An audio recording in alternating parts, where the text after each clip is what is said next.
Good morning, everyone. Today we are examining Isaiah chapter 36.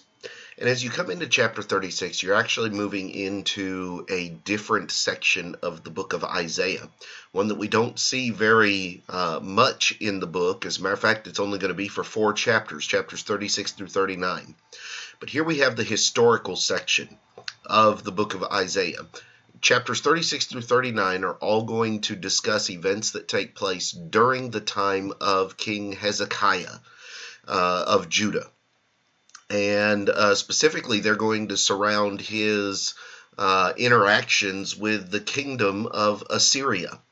And this is going to take place after Assyria has taken the northern kingdom away into captivity. And so let's examine this morning chapter 36 and see what Isaiah records about this time in Hezekiah's reign.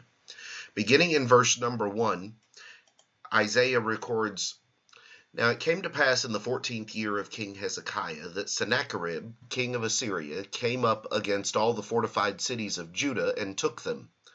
Then the king of Assyria sent the Rabshakeh, who were with a great army from Lachish to King Hezekiah at Jerusalem. And he stood by the aqueduct from the upper pool on the highway to the fuller's field.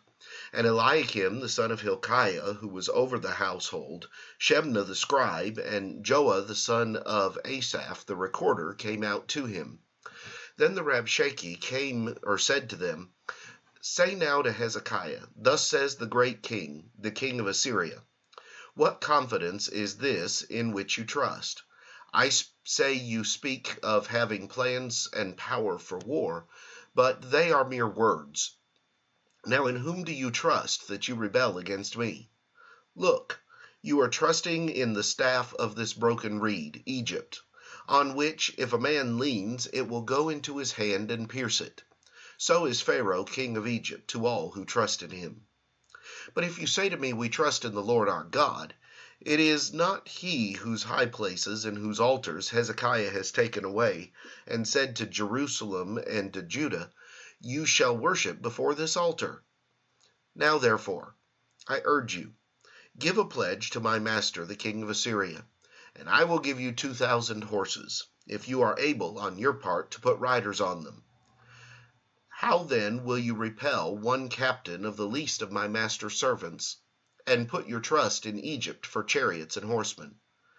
Have I now come up without the Lord against this land to destroy it? The Lord said to me, Go up against this land and destroy it. Then Eliakim, Shebna, and Joah said to the Rabshakeh, Please speak to your servants in Aramaic, for we understand it, and do not speak to us in Hebrew in the hearing of the people who are on the wall. But the Rabshakeh said, Has my master sent me to your master and to you to speak these words, and not to the men who sit on the wall, who will eat and drink their own waste with you? Then the Rabshakeh stood and called out with a loud voice in Hebrew, and said, Hear the words of the great king, the king of Assyria. Thus says the king, Do not let Hezekiah deceive you, for he will not be able to deliver you. Nor let Hezekiah make you trust in the Lord, saying, The Lord will surely deliver us. This city will not be given into the hand of the king of Assyria. Do not listen to Hezekiah, for thus says the king of Assyria, Make peace with me by a present, and come out to me, and every one of you eat from his own vine, and every one from his own fig tree, and every one of you drink the waters of his own cistern, until I come and take you away to a land like your own land, a land of grain and new wine, a land of bread and vineyards. Beware lest Hezekiah persuade you, saying, The Lord will deliver us. Has any one of the gods of the nations delivered its land from the hand of the king of Assyria? Where are the gods of Hamath and Arpad? Where are the gods of Sepharvaim? Indeed, have they delivered Samaria from my hand? Who among all the gods of these lands have delivered their countries from my hand, that the Lord should deliver Jerusalem from my hand? But they held their peace, and answered him not a word. For the king's commandment was, Do not answer him. Then Eliakim, the son of Hilkiah, who was over the household, Shebna the scribe, and Joah the son of Asaph, the recorder, came to Hezekiah with their clothes torn, and told him the words of the Rabshakeh.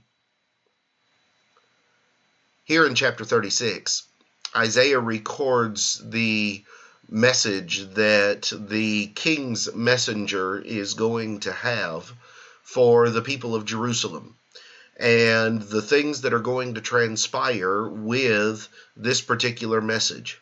It is there are a number of interesting factors that come into play here in what the Rabshakeh says to the king's envoys that come out to meet him.